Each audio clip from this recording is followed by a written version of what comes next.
And right now, a rally is being held outside the city and county building to stop the proposed merger between grocery giants Kroger and Albertsons. It comes as the first day of Colorado's lawsuit to stop the merger is now underway in court. 9 News reporter Brianna Fernandez has more. The merger between the two was announced back in 2022. So these are the parent companies of King Soopers and Safeway here in Colorado. And since then, there's been a lot of legal battles, not only on a state level, but also federal level. So we know that there's been several other lawsuits that have been filed across the country, but Colorado's case is just a little bit different. So back in July, a district court judge ruled the merger had a reasonable probability of violating the law, specifically the Colorado Antitrust Act, which put a temporary pause on the merger.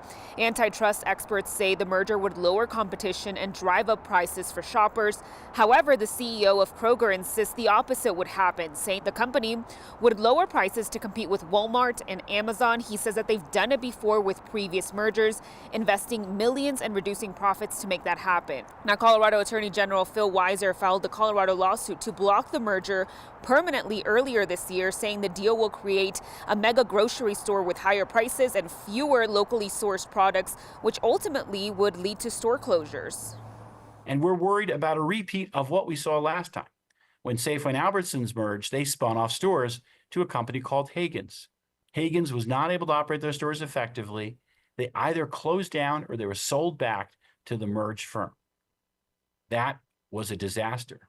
We do not want to have this disaster happen again, where consumers and workers and farmers will bear the brunt of it. Attorney General Phil Weiser said the state would continue to pursue blocking the merger until the deal falls apart. Now, we know the trial is expected to last approximately 3 weeks. For now, I'm here in Denver. Brianna Fernandez for 9 News. The cleanup continues in much of the South, including Asheville, North Carolina, as floodwaters from the remnants of Hurricane Helene decimated the area. Water levels reached several feet, with some areas nearing the tops of street signs in the city. More than 200 people have been rescued from floodwaters, and more than 400 roads are closed in the state. And at least 100 people have been killed by the storm. Well, here in Colorado, it's getting cooler at night, but we're still seeing high temperatures in the 80s. The last day of September. Keely Chalmers, our 9 News Weather Impact team member, here to talk about all of that. Keely, still hot out there. Yeah, it is going to be hot. In fact, it's going to be hot through the week. Tomorrow, right, the first day of October is going to be the coolest day out of the week, but still well above normal for this time of the year. We are going to, we're in store for a really warm week ahead. In fact, yesterday, as we take a live look, you can see blue skies out there, certainly. But yesterday, I want to point this out. We made it up to 92 degrees. That was a record high yesterday. So it tied the old record that was set back in 1892. It also ties the latest 92-degree or warmer day in Denver on record. So we are staying warm well into the fall. And this trend is going to continue as we head into the week as well. We'll talk about that in just a second. Current temperatures out there, 70s, 80s across the plains. We're looking at some 90s still down across the southeast corner of the state, 60s, 70s up in the high country. Mostly sunny. We already reached our high of 83 degrees. We have a cold front moving through, and that is going to cool off those temperatures. But as that cold front moves through, those winds are really whipping up. And check out the current wind gusts out there. 32-mile-per-hour wind gusts right now out at DIA. We had just had 43-mile-per-hour wind gusts up in Buckeye, still pretty close to 40 miles per hour. And so we're getting strong wind gusts up in the mountains as well. Close to 30-mile-per-hour wind gusts up near Loveland Pass. So as this cold front moves through, it is dropping those temperatures, but also making for some breezy conditions.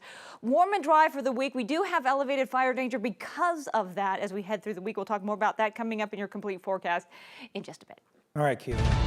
Firefighters are making some good progress on a grass fire burning on the Pawnee National Grasslands. This is about 40 miles east of Fort Collins.